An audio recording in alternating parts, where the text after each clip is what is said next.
Unlimited Day 16. Satisfied with where I am and eager for more. Satisfaction, not joy. The aim of all the work that we are doing is satisfaction, not joy.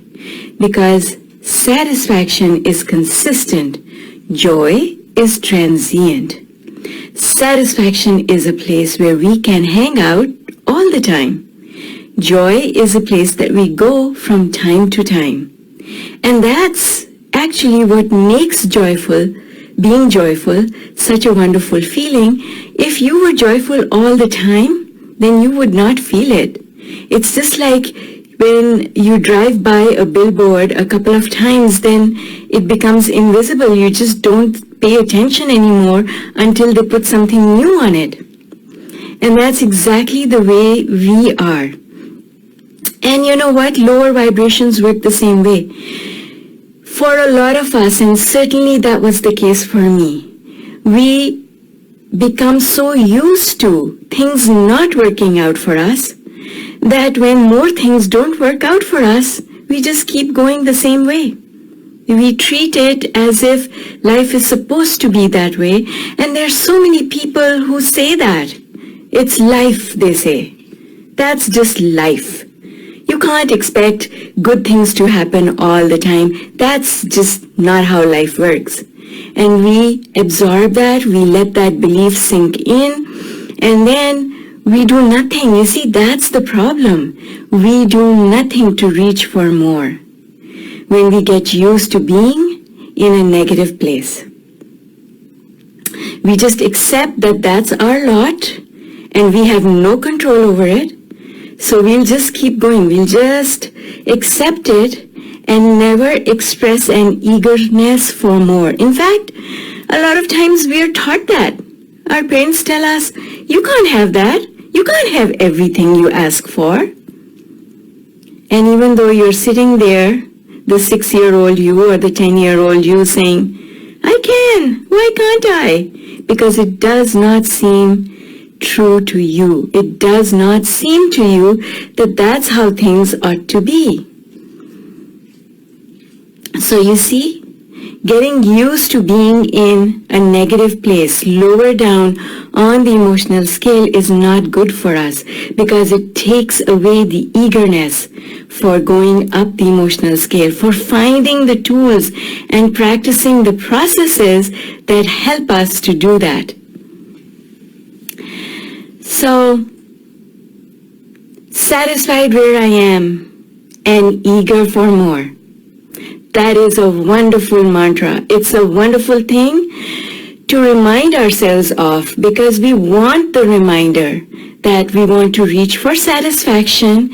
And once we are satisfied, that doesn't mean we stop wanting. It means that we are always eager for more, but not attached to more. We are eager because we trust the ability of the universe to bring us more and more wonderful things. But we don't get attached anymore. And the reason we don't get attached is because we're quite happy where we are. So there's no need, there's no desperation in changing where we are. So we give birth to desires and we have fun giving birth to those desires without digging our heels in and saying, no, this is what I want and this is the only thing I want. So it reminds me of a dream that I had a long time ago that I wrote about, I think, in the book Thrive, if you have a copy of that book, is that I dreamt that I was in a circular room with lots of doors. And I ignored all the doors because there was this one particular yellow door. And I knew, somehow, I knew that there was a wonderful treasure behind that door. So I tried the door and it would not open. And then I pushed it and pulled it and put all my strength into it. The door would not budge. In the end, I gave up and I sat on the floor with my back against the door. And then I noticed, oh, there's so many other doors here. I wonder what's behind these doors. So I went and I tried a door and it led into a passage like a corridor. And then I tried another door and it led into the same corridor. All the doors led into the same corridor. I wasted so much time tugging and pulling and pushing that one yellow door, whereas that corridor went along all the doors open into that corridor. And all I had to do was stop pushing at that one door and try a different door. But I didn't. I didn't for the longest time, not until I gave up. Because I thought that was the right door. What I didn't know was that the universe had tens of other doors in the same room, and I could have tried any one of those tens of different doors, and the universe would have led me to the treasure where I wanted to go. And so I don't dream often, but that I did dream that, and that dream has become my anchor.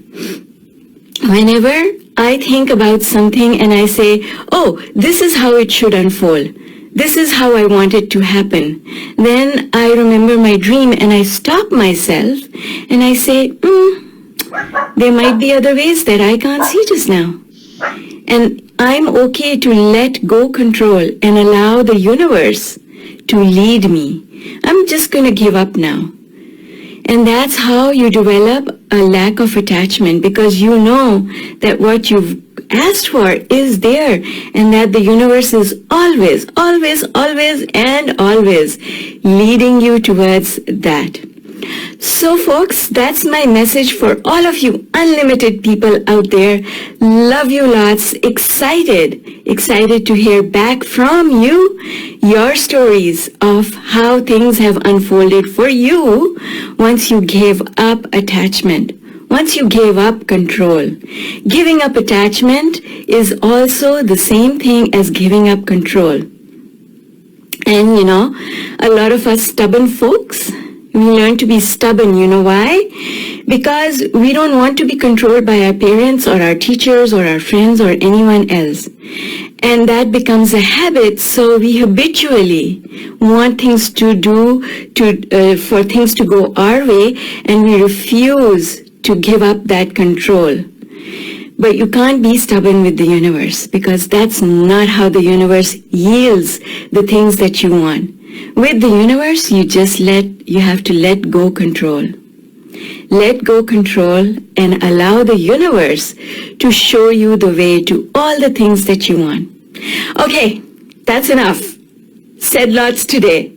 So have a super fantastic day, and I'll see you tomorrow. Bye for now.